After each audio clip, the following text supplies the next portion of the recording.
So, next naman is your online profile is your storefront. So, kailangan nyo nang gumawa ng profile ninyo sa onlinejobs.ph. Ito na yung mga sinasabi ko na dito kayo pwedeng makahanap ng mga client, okay? So, first one is sa onlinejobs.ph. So, ito yung onlinejobs.ph, guys. So, ito yung like sa profile section mo. Dito ilalagay yung name.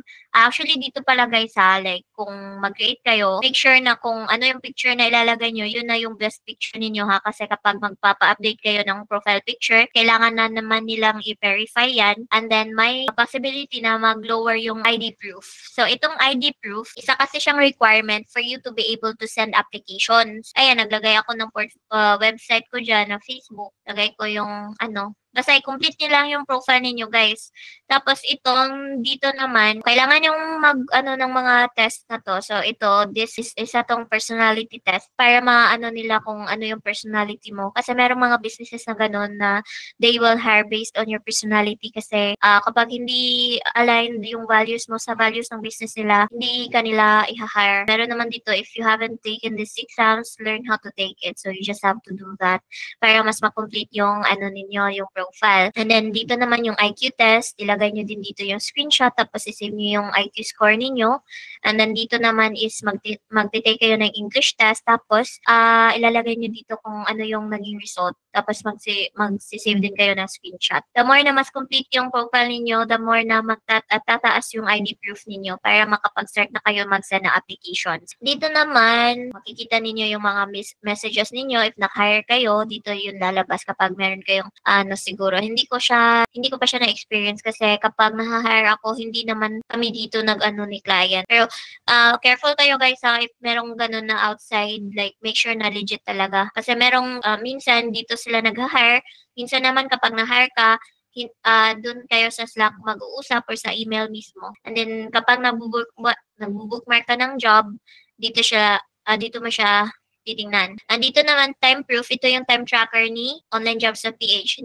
Hindi ko to nagamit kasi ayun nga, yung mga nagha-hire sa akin, hindi nila ako hina-hire or tinatag na hire dito kasi meron kaming contract like outside ganyan. Dito naman talaga lahat si client. Dito lalabas yung employers mo kung sinong nag-hire sa'yo. Tapos kapag naman ready na kayo, ready to go na yung ninyo, profile, and for example, complete na talaga, punta kayo dito sa job board. Dito muna tayo kay online jobs. Ayan, so dito na kapag kinlik nyo yung job board, lalabas dito yung latest job post. Ayan siya. Before, yung nila dito kapag nag-a-apply ka, pwede ka makapag-send ng 10 applications every day. Ngayon kasi kapag nag-apply ka for this job, by points na siya. I think maximum na yung 60 points. Di ko lang alam, di ko sure. Kasi hindi siya kahit everyday. Sabi kasi nila, everyday ka dapat nag-check or nag-revisit sa profile mo para tumaas yung points. Pero so far, 60 pa rin siya. I think yan na yung pinaka-high niya. So, ganyan siya. Kapag nag-open ka ng job post, gusto mong applyan, ito yung magiging itsura. So, lagay ka ng subject dyan, message mo dito, tapos contact info, nilagay ko lang dito yung email at saka website ko, yung portfolio website. Tapos, dito usually ginagamit ko pag gusto ko talaga yung yung job post, 15 or 20 yung nilalagay ko. So, kapag naman dito, basahin nyo talaga to guys. Kasi yung iba na nagpo-post, meron silang keyword na gusto nilang ilagay doon sa application mo para malaman kung binasa mo ba talaga lahat ng nandito. Kailangan mo isa-isahin or kailangan mo talaga siyang basahin from top to bottom or ulit-ulitin mo just to make sure. Tapos, follow mo lang yung instructions kung paano mag-apply. Usually, maglalagay sila ng how to apply, ganyan. So, ito, binasa ko to lahat. And then, ito yung cover letter ko, guys. Cover letter meaning ito yung application letter. So, ito yung sinulat ko. Sabi ko, "Hi John, you just found your person. Looking for content that drives engagement, awareness, or even sales is my jam. I love studying the market." Hindi ako gumamit ng AI dito. Kasi nasanay ako nung nag-start ako na hindi naman ako gumagamit ng AI kapag nagsusulat ng application or yung cover letter. Itong mga sinulat ko dito, minirror ko lang talaga yung andun sa details nila.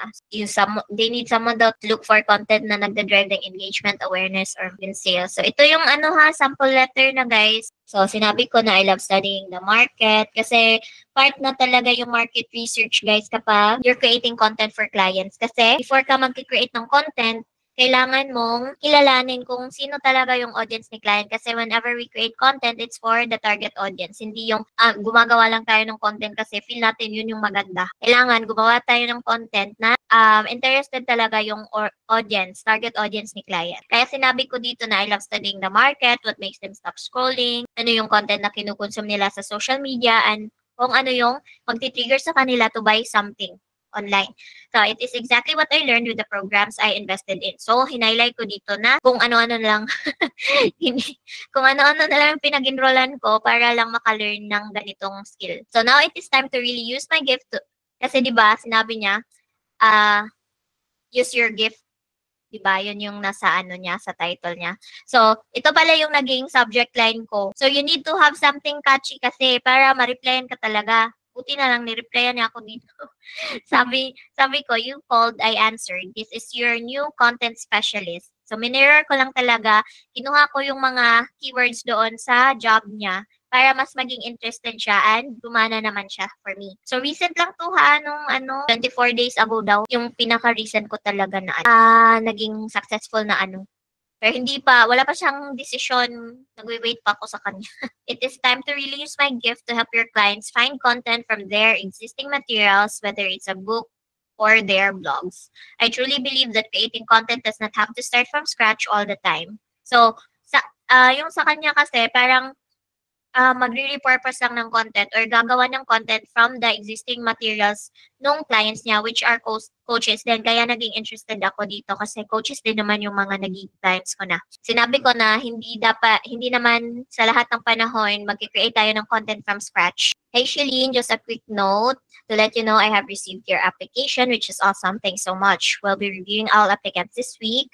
So, ito yung naging reply ni client. Ayun siya, guys. Ang ending, I was one of the top 2 candidates na sinabi niya doon na i-invite for a paid trial, and then nagawa ko na yung paid trial actually. And next is sa FB page. I create FB page or Instagram to promote your services. Ayan siya. So, if you're really serious naman, you can actually do this later if meron na kayong client, guys. Kasi medyo hindi siya ganun kabilis makakuha ng client if itong route na ito yung pipiliin nyo, no? Kasi you have to create content, tapos kailangan nyo pang makipag-engage and really make sure na visible kayo sa social media. So, hindi siya ganun kadali compared sa doon ka talaga mismo sa online jobs PH maghahanap ng client kasi at least doon the client is already looking for someone, so you just have to really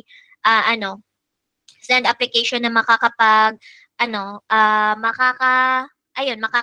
ng attention nila, and then you have to really strategize kasi yung process doon, 'di ba? Magse-send ka ng application. So from the yun yung first point kasi pag hindi kayo nag-send ng very effective na cover letter, hindi na kayo mare-replyan. So kailangan nyo kasi talagang maging strategic din every time na mag-send kayo ng application.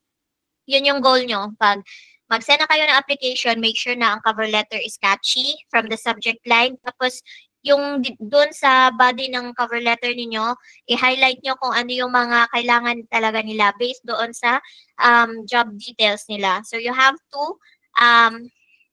acknowledge, you have to highlight kung ano yung mga skills na hinahanap nila or ano yung mga skills na nasa iyo na makakatulong doon sa kung ano man yung hinahanap nila sa isang VA.